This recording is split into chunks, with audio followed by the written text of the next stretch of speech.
kusikia neno la Bwana, jambo la kwanza, neno la Bwana linatutia mtu wetu wa ndani. Kama ile topic nimekuwa nayo hapa about the inner man, na mtu wa ndani. Nikawaambia ya kwamba mtu wa ndani ndiye anayesaidia mtu wa juu kuendelea.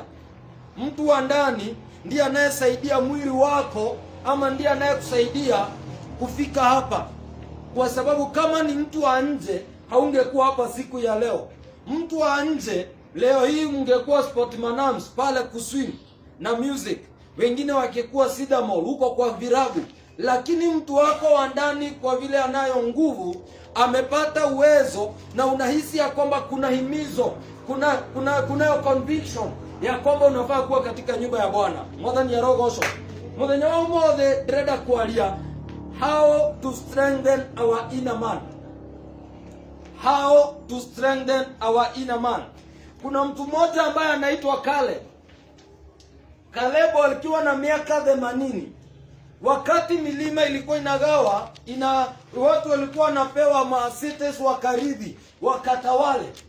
Caleb aliambia Joshua, mimi nikiwa na miaka 40, sahi niko na miaka 80 sikatai, lakini ninahisi ninayo nguvu kama niliyokuwa nayo miaka 40. Mwathani arogocwo.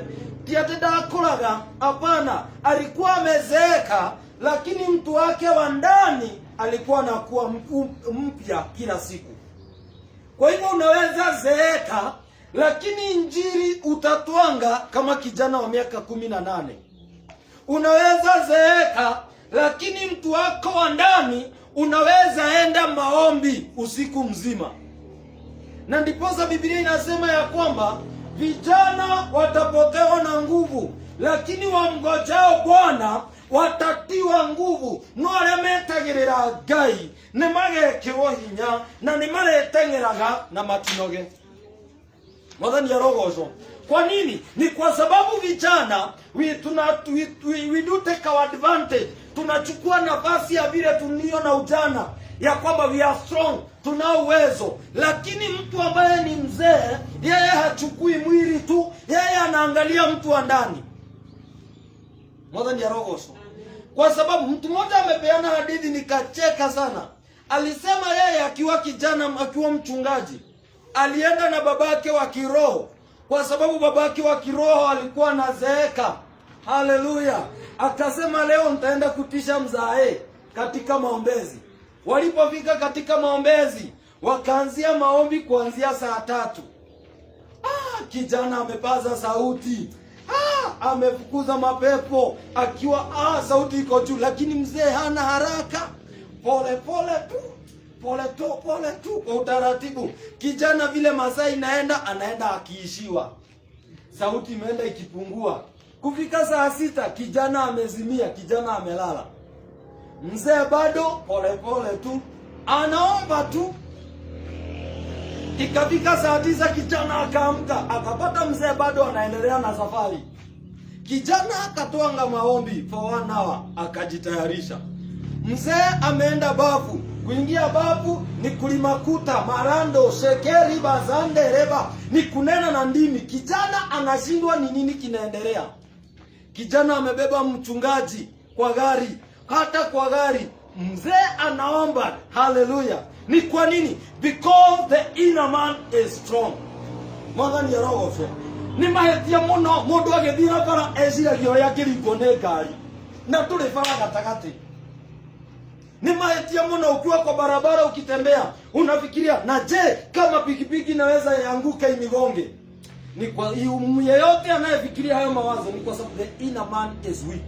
Lakini mtu ambaye ni strong, spiritually strong, the inner man is strong, ona agithina bara athiaga agithiomaga, athiaga akihoyaga. Mwathani arogocwo. Thikiriria mwendo wa Ngai, nginya we ngari-ini ugithiuga na bara, unaenda ukiomba, unaenda ukililia Mungu. Listen wapendwa, juzi gari ilienda kuongana mahali nilikuwa. Imekuja ingine inaingia, ingine imekuja iko karibu kuongana. Haikuongana. Mtu mmoja akaniambia, na hakuwa ameokoka, akaniambia kama haungekuwa hapa hizo gari zingegongana, lakini kwa sababu ulikuwa hapa hazingegongana. Ni kwa nini mpendwa? Because the inner man is strong. Wapendwa, kaeni ndani, wacheni ndani yenu mtu wenu wa ndani apate nguvu. Ni kuli maundu utakona Ngai ni aligudharaga. Haujawahi enda mahali ukatoka, wakati umetoka unasikia kijambo ambacho kilitendeka, ukero Ngai utarariho nindiraumite onona wauma niri undu ucio urahanikire ni tondu mundu wakwa na thiini Ngai ni aramumenyerera. Mundu wakwa na thiini aramenyererwo. Thikiriria andu a Ngai, ni kuri andu mangihonia kionje, no mundu wa na thiini ni weak. Atia kuingata kionje mundu ananja akamwira uraingata kionje we rorore kihana nayo kahinguria maitho gakirora ukona giki gitingithie, unaachana na yeye. Bwana Yesu asifiwe. How to strengthen our inner man? Mtu wetu wa ndani tutamtia nguvu kwa njia gani? Kunazo njia karibu 10 ambazo nitawaonyesha ili wewe ujichunguze, mtu wako wa ndani umchunguze, umwekire hinya. Haleluya.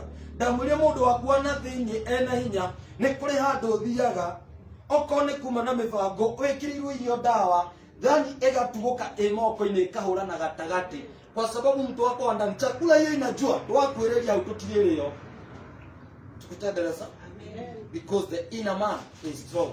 Unajua ombi langu ni hili, tuinue mioyo ambayo watu wao wa ndani wanayo nguvu. Bwana Yesu asifiwe.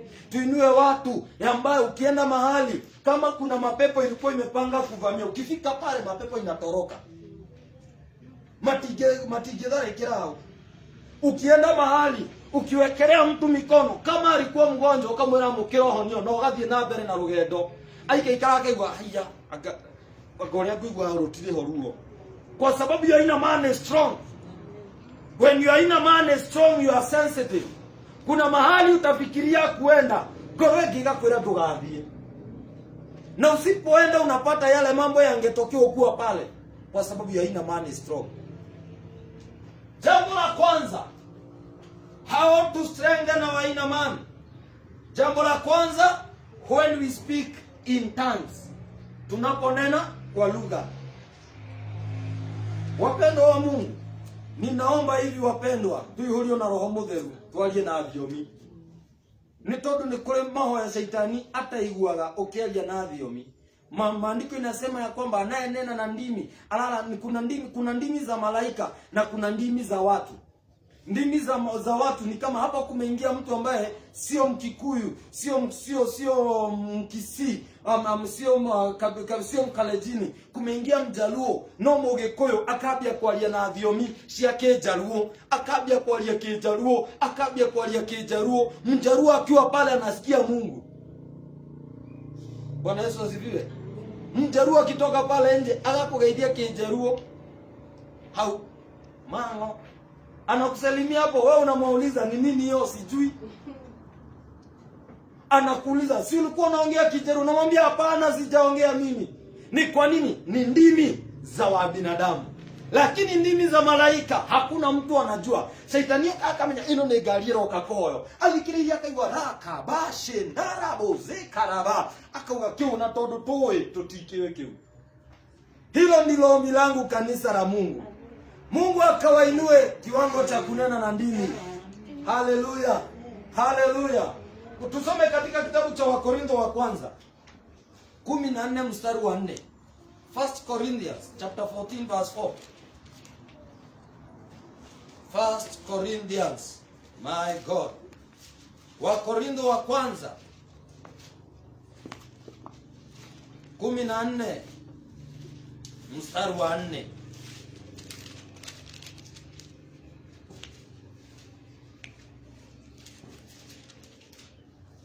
Wakorintho wa kwanza mlango wa 14 mstari wake wa 4. 1 Corinthians chapter 14 verse 4. Biblia inaeleza vizuri sana. Verse 4. 1 Corinthians chapter 14 verse 4. Kwa Kiswahili inasema ya kwamba yeye anenaye kwa lugha hujijenga nafsi yake, bali ahutubuye kulijenga kanisa. Yeye anayenena kwa lugha anajijenga nafsi yake. The inner man is strengthened. Lakini yeye anayehubiri, wanaoeneza injili wanajenga kanisa. Kama hivyo niko hapa, ni nyinyi ninajenga. Bwana Yesu asifiwe. Ni nyinyi ninainua.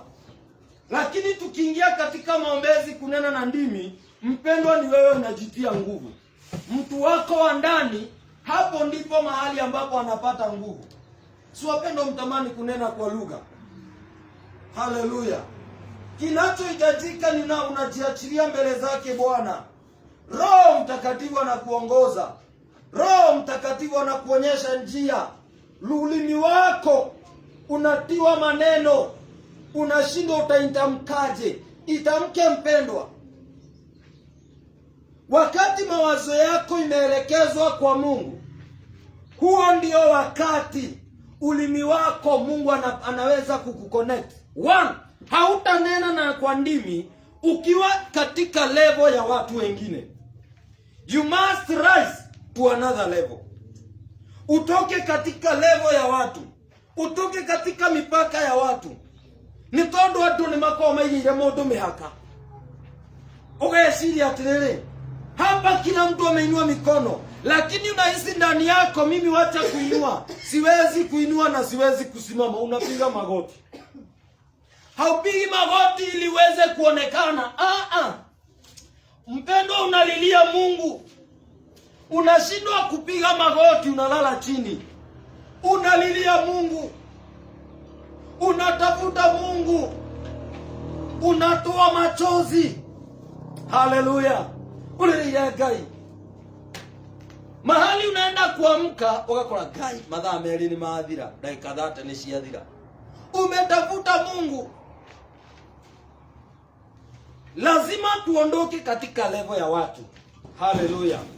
Tutoke mahali watu wanataka tuwe. Tuingie katika level ingine ambayo Mungu anatusubiri. Ukisoma maandiko katika kitabu cha Luka, maandiko inasema yule mama ambaye alikuwa anatokwa na damu, maandiko inasema watu wa mji walikuwa wanamsubiri Yesu, lakini sio wote waliobarikiwa. Yule mama alijua, mimi sitamsubiri kama wengine. Wengine wanamguza wahisi vile alivyo. Wengine wanamguza wasikie vile ana nguo zake kama ni za kawaida. Lakini yeye akaamini, nikiguza pinde la vazi lake nimepokea uponyaji. Ni kutoka katika level ya watu wako, unaingia level nyingine ambayo utainuliwa. Bwana Yesu asifiwe. Wapendwa, tunaponena na kwa lugha, huo ndio wakati mtu wako wa ndani anakuwa edified, anakuwa strengthened. Jambo la pili, through adversity. Odo wa keri ile gwoka maruo nile mundu anathini agiaga hinya. Wakati mpendwa, katika kitabu cha Wakorintho wa kwanza 12 mstari wa 9. Wa pili, Wakorintho wa pili, 2 Corinthians chapter 12 verse 9. Through adversity. Wakati shida imetokea, nafsi yako ina nguvu ama hauna nguvu? 2 Corinthians chapter 12 verse 9. Through adversity. Wakati Ayubu alipatwa na shida, Shetani aliomba ruhusa. Akaambia Yesu, ni vile umempia utajiri. Yesu akamwambia ndio uguza utajiri. Utajiri ukaisha, watoto wakaisha, furaha yake ikaisha, mwili wake ukapatwa na ukapata vinonda.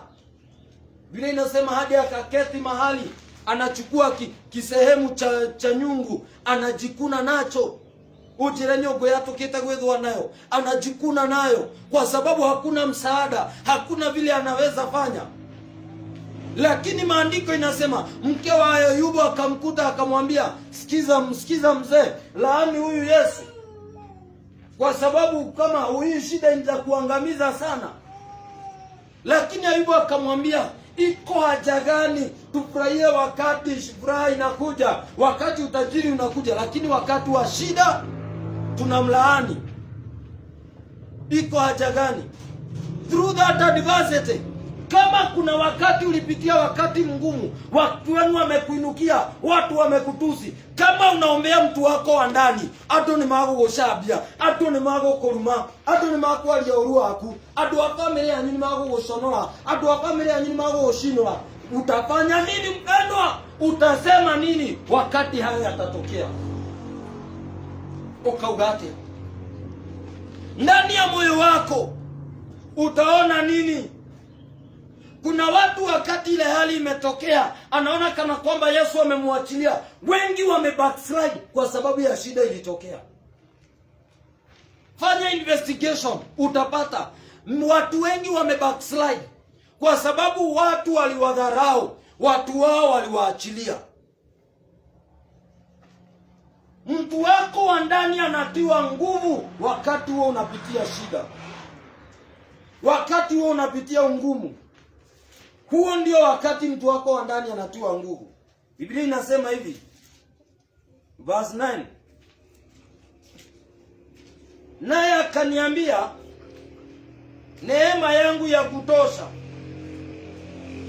maana uweza wangu hutimilika katika udhaifu. Sikiza mpendwa, gutire mundu ngiuga Ngai ni muhonania atari arwara akahonio. Gutire mundu ngiuga Ngai ni abararagia atari agwathi akona gutire mundu ngiuga kumuteithia Ngai agoka akamwabararia. Gutire mundu ngiuga Ngai ni atonganagia utari wa thina ugathinika thina-ini ucio. Weciria andu anyu na mena mbia ni maguguteithia magagutiganiria, no Ngai agoka agakunyita guoko agakwambatiria. Hau niho ukauga na Ngai ni atonganagia, Ngai ni ahonanagia. Gutire mundu ngiuga Ngai ni ekiranaga hinya utari wa kinya handu muthia, ugakora gutire mundu ngi, hakuna mtu wenu atakutia nguvu. Ngai iwe mwene agoka agagwikira hinya. Tutendereza Paulo ukithoma kuma iguru mandiko mauga Paulo ni kuri muigwa ekiritwo ni Ngai, muigwa mwiba ameomba mara 3, amefast, mwiba hautoki, uchungu, mambo imekuwa mangumu. O mundu ni areka muigwa gake, o mundu kuna kajambo unaombea sana, na ukiombea haya mengine Mungu anatimiza. Lakini ukiambia Mungu nataka sasa uniondolee hii, hakuondolei. Kanataka kakae hapo. Paulo alimwekea kamwiba, akawekewa mwiba na Mungu. Mungu ndipo akamwambia, verse 9, neema yangu ya kutosha, maana uweza wangu hutimilika katika udhaifu. Basi nitajisifia udhaifu wangu kwa furaha nyingi, ili uwezo wa Kristo ukae juu yangu. Kwa hiyo napendezwa na udhaifu na ufidhuli na misiba na adha na shida kwa ajili ya Kristo. Maana niwapo dhaifu ndipo nilipo na nguvu. Paulo anafurahia wakati shida imetokea, ndipo anafurahia. Kwa sababu when there is adversity, that is the time your inner man is strengthened. Wakati shida inatokea, ni riria yothe ugekora thina-ini, angikorwo mundu wakwana thiini ndagiire hinya riria kumiriria gathina, mundu wa Ngai kwina ugwati, tondu no rikagira ringi. Kutendeleza. Kuna mahali Mungu alikupitishia. Sikiza mpendwa, Biblia inasema ya kwamba gutire mundu wa mbara uthondeketwo wa gugukira ukagacira ire wira-ini waguo. Ngai ameni. No ndo Ngai ndimurie, no ugire ndugathererekio, no ugire ndugathondekwo. Biblia inasema hakuna ala yoyote ya vita ambayo imetengenezwa. Thikiriria mwendo wa Ngai. Ona ningi ukandimurathire gutire mundu wa mbara uthondekwo. Thikiriria mandiko tigo mogite, mandiko mo gutire mundu wa mbara uthondeketwo wa gugukirira, koguo ni ugagukirira ukagacira. Haria Ngai ari ni ati no athondekwo, no arekererio, no ndugukuhutia. Hallelujah. Thikiriria andu a Ngai, mandiko mogite ona mungikagera mwaki-ini, mutikana hia. Andu a Ngai, mandiko mogite ndugatwarwo mwaki-ini, mwandu wa Ngai ni ukagera mwaki-ini no maandiko makauga una we mwaki-ini ucio ndukahia. Shadrach walijua hiyo, lakini waliwekwa katika tanuri la moto, mwaki ukiongererwa maita 7, lakini wakasema our God whom we serve is able to deliver us. Ona me mwaki-ini mari kuthini ni kuona marakenerera, marathiururuka magikenaga ni gukenerera mwaki ucio, no ndurameka undu. Ona mungikagerera mai-ini mutikarindanio. Andu a Ngai ni mukugerera mogwati-ini no magwati macio matikamunine. Listen wapendwa, hakuna mtu aliye na story ambaye hana wakati wake mchungu wa ukali, wakati ambapo alipitia akiona leo nigukua lakwa. Hakuna mtu. Nitajie watu katika Biblia. Maandiko inasema Job alireceive double portion, double blessings ya zile alikuwa nazo. No thikireria andu a Ngai ni agereire ruo-ini. Yusufu agituika muthamaki na Mungu alipomnenea in the book of Genesis chapter 47, alinenewa akiwa na miaka 17, alipokea ufalme akiwa na miaka 30. Hiyo ni miaka igana andu a Ngai? Ni miaka 13.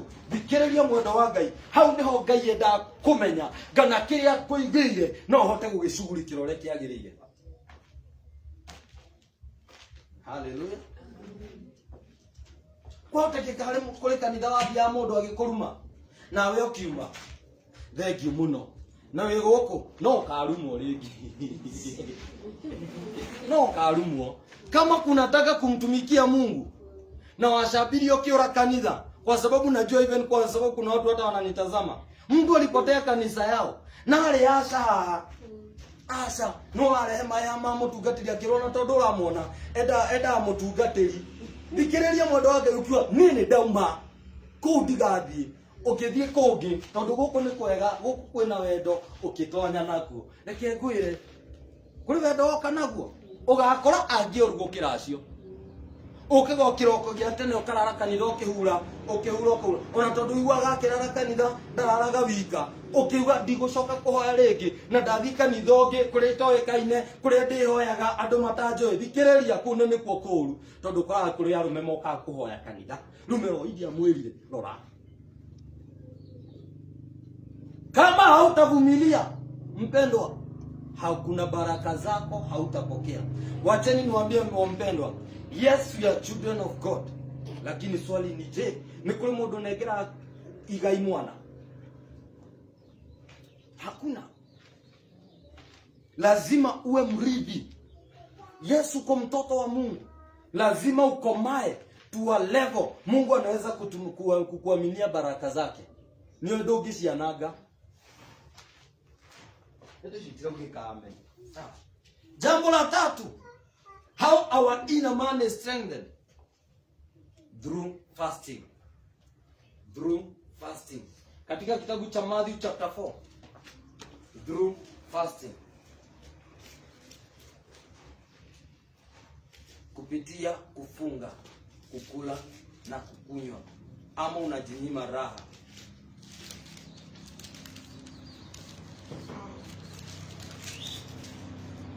Through fasting. Na niliwaambia fasting utalingana ni fasting gani. But there are 3 types of fasting. Fasting ya kwanza kuna dry fasting. Fasting ya pili kuna wet fasting. Fasting ya tatu ni partial fasting. Dry fasting ni ile haukuli, haukunywi chochote.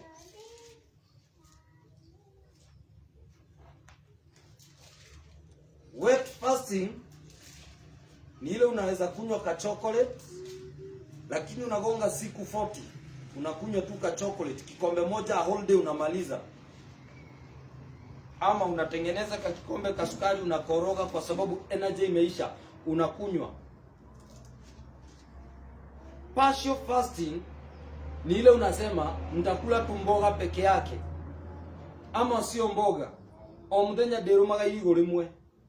Uthie thiku iria ciothe ukwenda, no ureka uguo ni tondu wa Ngai. Yesu in the book of Matthew chapter 4 ukianzia pale, nimesema hiyo kwa sababu sitaisoma from verse 1 uelekee verse 13 to verse 14. Biblia inasema ya kwamba naye Yesu akawa katika nyika 40 days and 40 nights. Na hakuli chochote, hakunywi chochote. Mwili wake hauna nguvu. Mwili wa juu umekosa uwezo. Hata kutembea ni ngumu. Kuna watu wakienda fasting, kama alikuwa amezoea kulala kitanda ya juu, anatoka kitanda ya juu anashuka. Kwa sababu huku ma joint ishi haina nguvu. When you are fasting, your bone marrow, mafuta iliyo katika your bone marrow ndio inaisha.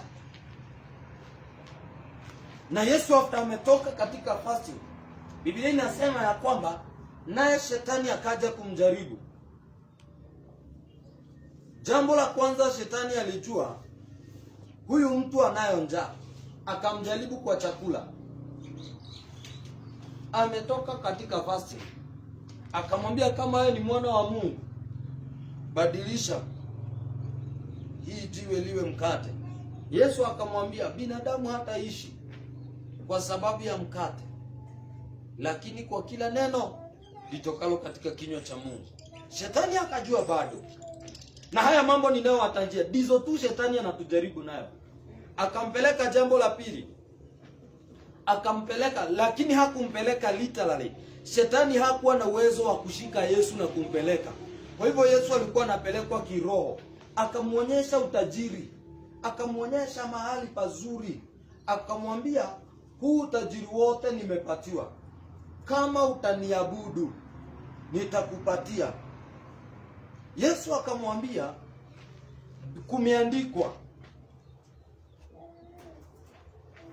Kumeandikwa ya kwamba usimsujudu yeyote ila tu Mungu wako.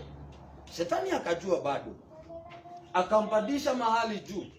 Akamwambia si kumeandikwa ataamuru malaika. Shetani anajua Biblia mpendo. Shetani no thiko mwene kule hado handikitwa kule ni wewe ni hana tahigura Bible. Shetani akamwambia kumeandikwa ataamuru malaika watanyosha mikono yao ili usianguke. Jiachilie. Yesu akamwambia pia kumeandikwa. Haleluya. Pia kumeandikwa usimjaribu Mungu wako. Biblia inasema shetani akatoroka na malaika wakakubaliwa kuja kumtumikia. Bwana Yesu asifiwe. Wakati Musa alikuwa mlimani 40 days and 40 nights. Aliposhuka, alishuka akiwa amebeba agano. The commandments, amri 10. Ameshuka nazo. Amesikia sifa huko chini. Kufika huko chini, anapata watu wazee wa mama wameabudu, mararugira gitego githondeketwo. Musa akakasirika, akaangusha. Akahisi kana kwamba anaweza piga wale watu. Akachoma kile kindama. Wakakunywa. Sikizeni wapendwa. When you are in fasting ministry, ukiangalia vizuri, Yesu alipatiwa huduma vizuri akiwa na siku 40 na fasting ya siku 40. Musa the same. Kwa hivyo mtu wako wa ndani Mungu anamshughulikia wakati uko fasting. Bwana Yesu asifiwe. Kama umeamua fasting yako ni ya 6 to 6 evening, before saa 11 kufika, hauna shetani aguceragira. Anakutembelea. Ukagia kimwaliko, official invitation mahali. Na ile gari imekukujia sio ya kawaida, ni VAT. Unaambiwa tulikuwa tunakuhitaji mahali, kuna mtu anasema anataka kuongea na wewe. Unaona majibu imeanza kurudi ya maombi. Unaingia kwa V8, unapelekwa kwa mkahawa. Unapata mheshimiwa ameketi, anakuambia unataka nini. Unafanya hesabu, ni kama nitamwambia niko fasting nimeanguka. Gaire, ndaguthaitha. Mtu wako wa ndani anakosa nguvu. Shetani anajua. Wewe angalia wakati unapanga fasting, ndipo marafiki wanakununulia tobumu. Mimi nikiwa fasting, Mimi nilikuwa naumia sana wapendwa. Hata nikiwa shule. Mimi nilikuwa naumia. Wakoraga kagumu. Orire wakoya uguo. Kwanza ti wa uguo. Guoko kuguthukagira kuoya. Orire ikamaga-ini. Ha, ukaririkana. Ugakaruta. Ukoye ringri. Andu ni makurorete. Ugate. Kana wiki ate. Ugathi na mbere na ugashughulikira. Ugakanina. Ukoria papa. Rucio ni gathi na mbere. Unaanzia the following day. Fasting. Wapendo unaumia. Rurusu watuika ni kwega muno kulira. Mimi nilijaribu fasting ya siku 3 wapendwa. Shetani alikuja the following day saa 5 nikiwa lab tukifanya experiments za biology ile ya kudissect samaki. Kutoa to gills hizo. Mimi niko pale the third day. Kaharufu kamenisumbua.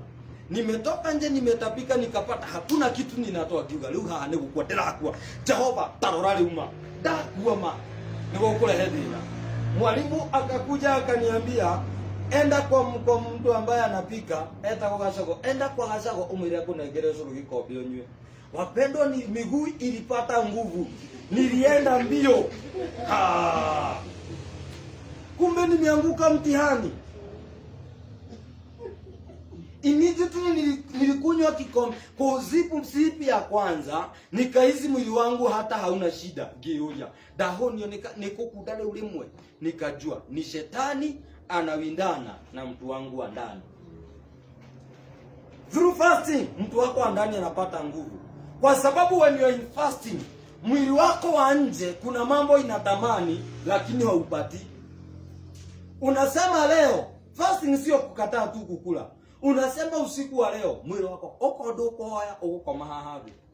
Hautalala bed gitanda kihaha no gakia tawa ona haulali. Mtu wako wa ndani anataka kulala chini. Unapiga magoti unalilia Mungu hadi saa 6 uko na ndira ya gitanda. Ndira iguru wa gitanda. Ukagusha mũrĩngĩti ukehumbira thĩ. Flat. Ngai akarora wĩtĩkio ũrĩa wĩnaguo agagwĩka kĩũndũ kĩega. Bwana Yesu asifiwe. Mtu wako wa ndani anapata nguvu. Your inner man is strengthened when you're in fasting. Si wapendo mtamani kufunga. Mutielililie kuhinga irio. Unaanzia tu pole pole. Hallelujah. Jambo lingine. Our inner man is strengthened through the knowledge of God. Through the knowledge of God. Through the knowledge of God. Kuna watu wengi sana wamepewa zinaitwa zishita kuongelenwa.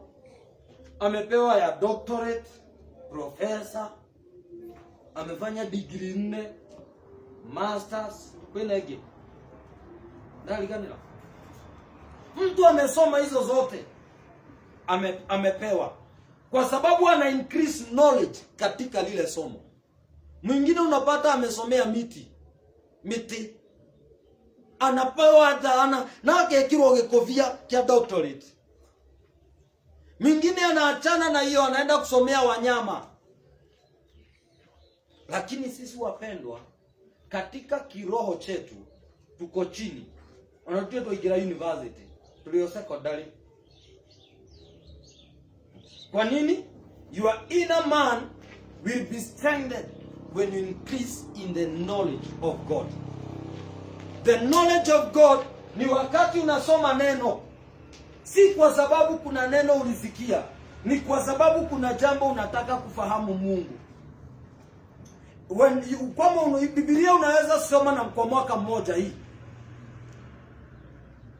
Biblia ina 1189 chapters. Kama unaweza soma 3 chapters daily, utamaliza mbele ya mwaka.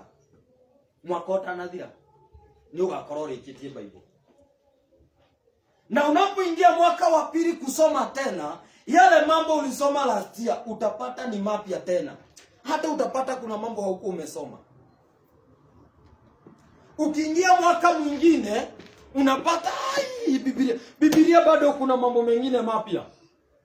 Wakati unasoma neno la Bwana, your inner man is empowered.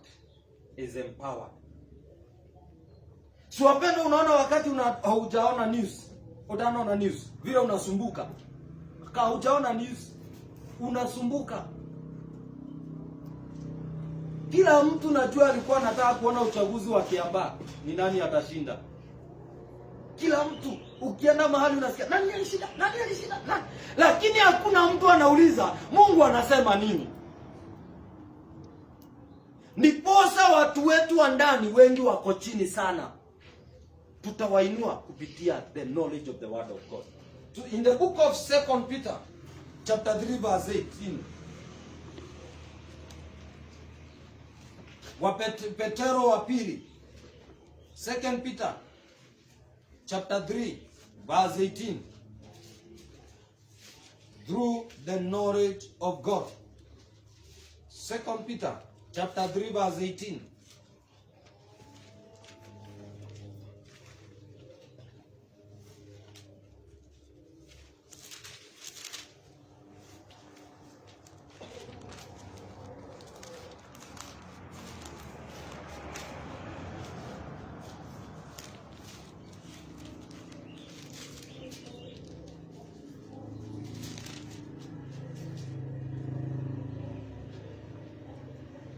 Second Peter chapter 3 verse 18.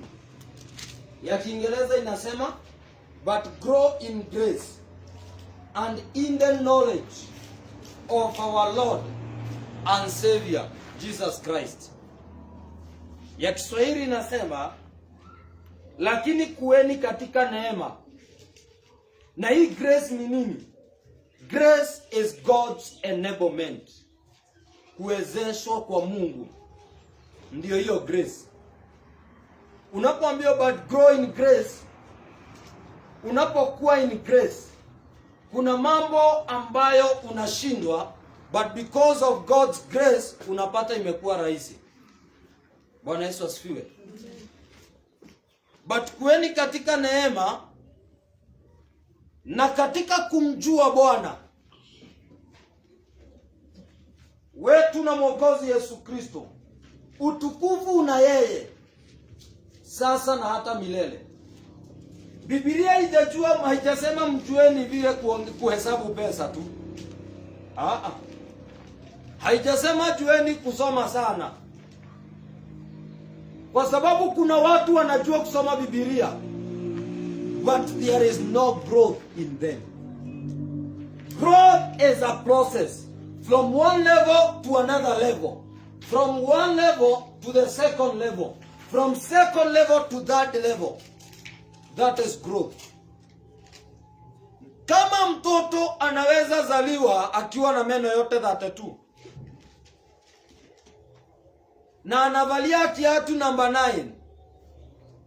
Na ukimkuletea pampers anakuuliza kama yeye ni mtoto. Na ni mtoto amezaliwa. Unaenda hapo aduma waka mzaya hapo anakuja, watu wenu wanakuja hapo na tupampa na leso akakolia mwana hera de mwana dio gore yutiwe dio dera mvuto wa girinyima. Hapo hakuna growth. Utaita watu wa media mbio na itakuwa the following day, hata hiyo siku itakuwa breaking news, mtoto azaliwa na ajua kuongea akiwa mtu mzima. Na ni katoto. Katika ufalme wa Mungu, watu wengi wakiokoka leo, kesho ni yeye anakufundisha neno. Losio, alakwenda pastor doe kiugo. Unashindwa. Kama kuna screen ya heaven, tungesema breaking news. Mtoto azaliwa na ajua kufundisha. Growth is a process. Na wakati unasoma neno la Bwana, ndipo Biblia inasema kuweni katika neema na katika kumjua Bwana. Leo hii umejua Bwana kiasi gani? Kesho utajua Mungu kiasi gani? Kesho kutwa utajua Mungu kiasi gani? Sio hivyo tu, omothe ni uthomire kiugo ndirarega umenyiri atia. Kesho ulisoma neno la Bwana umenyiri atia. Iyo no wathomire kiugo wamenyiri atia. Andu a Ngai, unaita kwenda kule ningi mratoe guoko aria kuma mande nginya umuthi tumesoma Bible daily daily.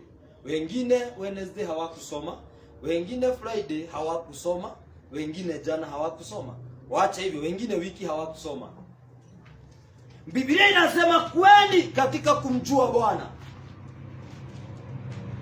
Wakati una grow katika kumjua Bwana, mtu wako wa ndani hatashindwa, hatawezwa ni mapepo, because you are occupied. Bwana Yesu asifiwe. Kila daktari anaweza kutibu magonjwa. Daktari ambaye, kuna tofauti ya nurse, kuna tofauti ya daktari. Ni kule gorani.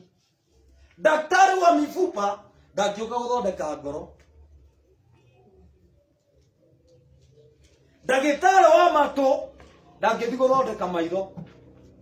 Unaenda kwa optician, unamwambia optician, mato makwa ngwenda gorore na kanyamũ karĩa ũroraga na koritho. Ũngĩona oya kanyamũ kau aikie gũtũ, menye na thĩna, ti daktari. Spiritually, unapokuwa katika kumjua Mungu, mapepo inaenda na ranks pia. Kumiale mapepo ulianzia nayo, sio hiyo unaendelea kupigana nayo. Sikizeni wapendwa. Kama pepo mara mro wanamo timo pastor wanyweru waganamo. Maro. Timo pastor wanyweru wanamo. Mapepo mara yo ngero wanamo dha ici timo ore urahonokire irangiro wanamo. Kwa sababu there is a process. Kuna ranks, kuna growth ambayo inatakikana. Tukitendeleza. Jambo lingine, our inner man is empowered when we have the presence of God. When we have the presence of God. When we have the presence of God. In the book of Psalms 91,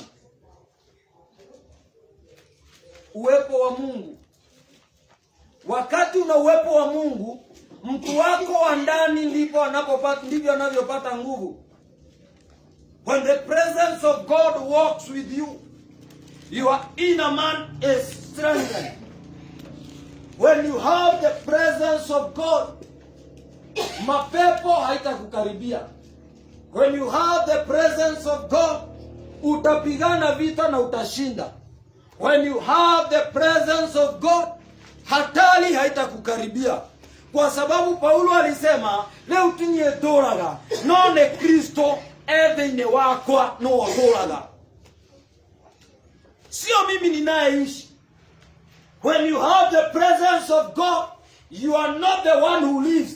It's Christ who is in you who lives. Ni kumaanisha nini mpendwa? Wewe mwenyewe umeisha. Lakini Kristo ako ndani yako, anafanya kazi akiwa ndani yako. Ni hata shetani, ndiposa tunapoomba maombi ya deliverance, tunafukuza shetani. Kwa sababu shetani sio yeye anayefanya yale maneno. Ni shetani aliye ndani yake. Kuna mtu mmoja aliyepatana na Yesu, aliyeishi katika makaburini. Maandiko inasema alikuwa anafungwa minyororo. Lakini ile minyororo yote anaikatanisha. Mnataka kutuonwe wale na hinya. Ni mapepo yaliyo ndani yake. Na Yesu, walipoona Yesu, wakamwambia, unaye nini wewe Bwana? Unaye nini nasi wewe Bwana? Yesu akamwambia, nyamazeni.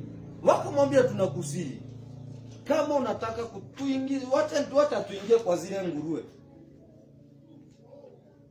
Yesu akaziamuru, tokeni na mkwende. Sio yule mtu aliyekuwa anaongea, ni mapepo. Yanasema sisi wacha tuende kwa nguruwe. Lakini wapendwa, watu wamefundishwa maneno mbaya. Ni ana matali ya nguruwe, todoshi na pepo. Nguruwe jitile goma. Zilizoingua na mashetani zilienda kwa ziwa. Hakuna hata kamoja kalibaki. Sheru tile kwa roho magi. Zikatoka zikaenda. Samsoni ile nguvu alikuwa nayo, sio yeye, ni Mungu aliye ndani yake. Adoagai, damoera presence ya Gai etwarane na ithu. Ndamuhera presence ya Ngai etwarane na inywe. Sikiza mpendwa, unajua kuna mahali unaweza enda gutuika hutie biashara igacagira. Wewe mpendwa unaingia makabia kwa mundu na mithaiga.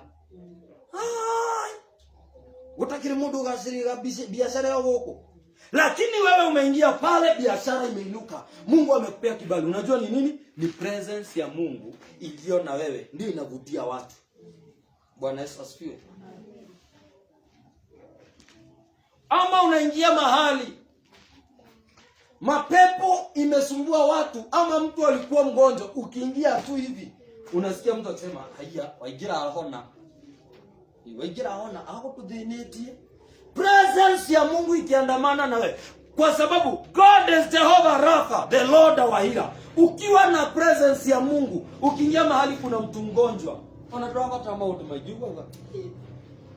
Kama kaigira daigwa dahona. Ni dahona. Ni Mungu aliye ndani ya huyo mtu amekuja na yeye. Presence ya Mungu haiwezi pelekwa club.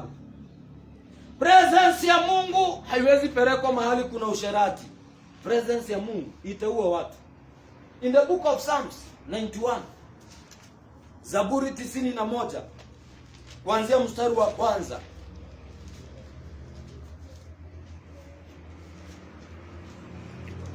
Zaburi 91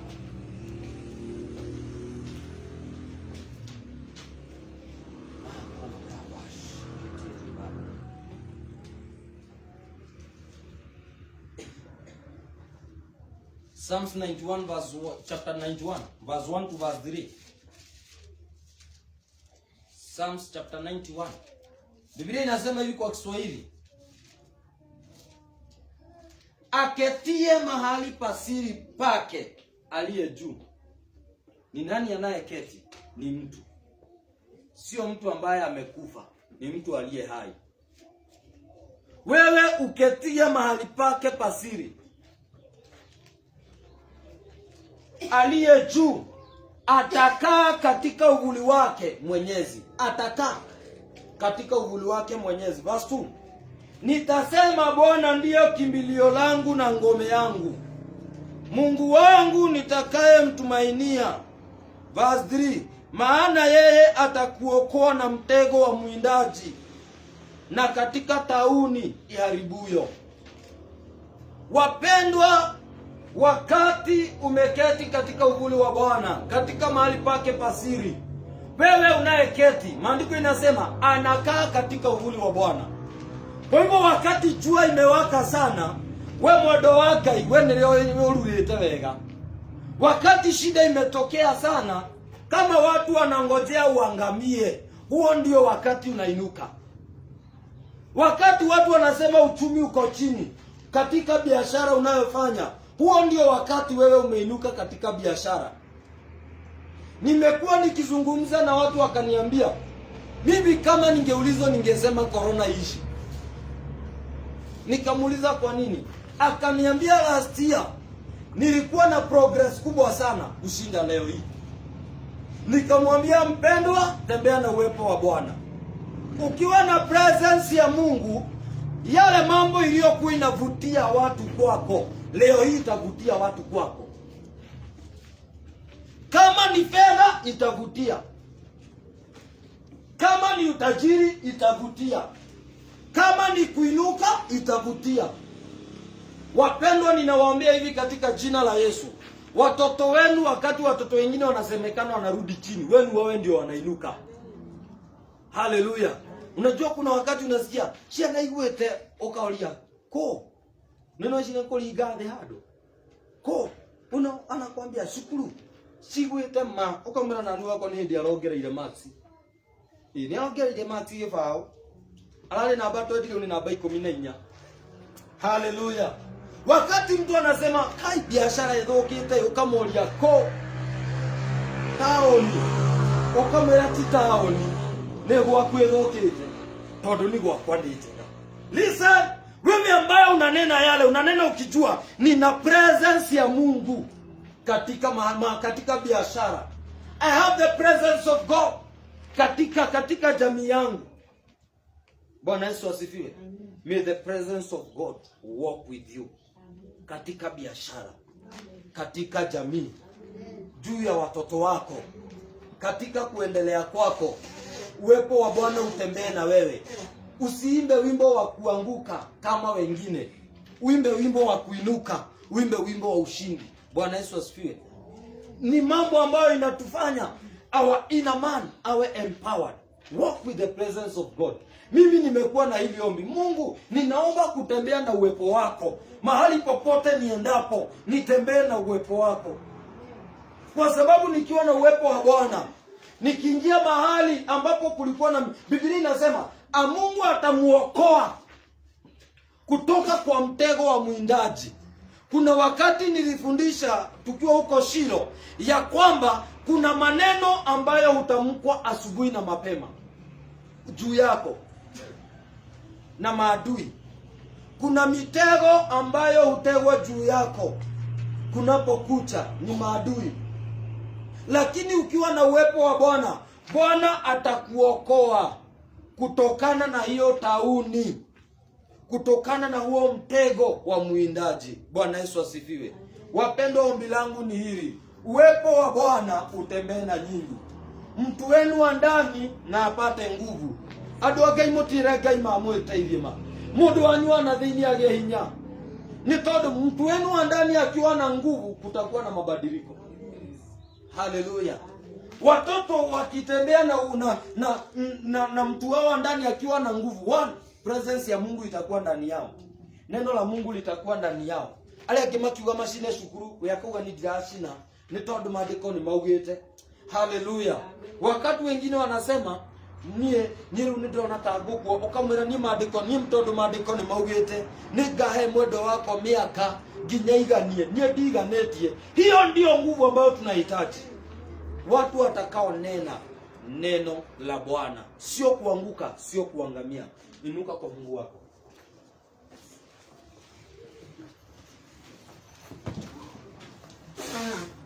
Nataka uweze kujiombea, uambie Bwana, naombea mtu wangu wa ndani na apate nguvu katika jina la Yesu. Kama utakuwa na wakati wa kuwa unasoma neno daily, kuanzia leo mpendwa, ndiwambĩrĩrie kiambĩrĩria. Kama ujui utaanzia wapi, kĩrĩkanĩro gĩothe nĩ kĩrĩ handũ hetagwo kĩambĩrĩria na Gĩkũyũ. Kĩrĩkanĩro nĩ kĩrĩ handũ gĩtagwo na Gĩthweri mwanzo, na Gĩthũngũ gĩgetwo Genesis. Wathiĩ Kĩngiriki gĩgetwo Genezao. Wathiĩ Kĩhibirania gĩgetwo Bereshit. Hallelujah.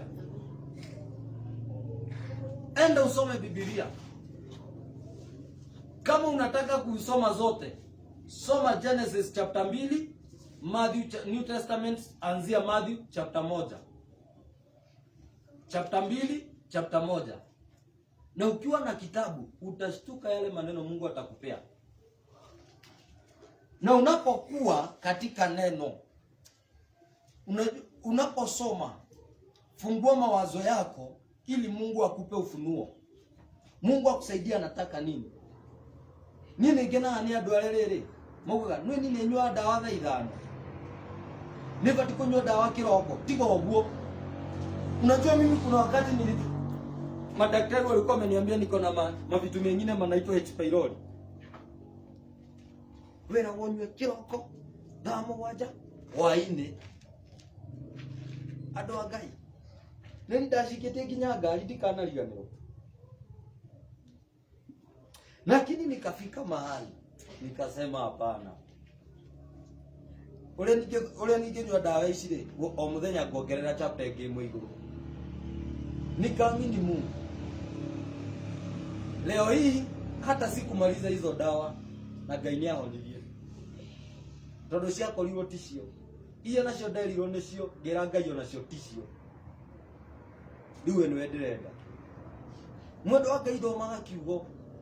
Saitani okaga kwira na nĩgũtiandĩkĩtwo, ukamenya tiga ũguo, na no kwandĩke tiga we no kwandĩkĩtwo hana, agakwira hana hakiandĩkĩtwo, no kamera ona hana nĩ handĩke. Shetani utamshinda kwa kukaa kama neno na kuliapply.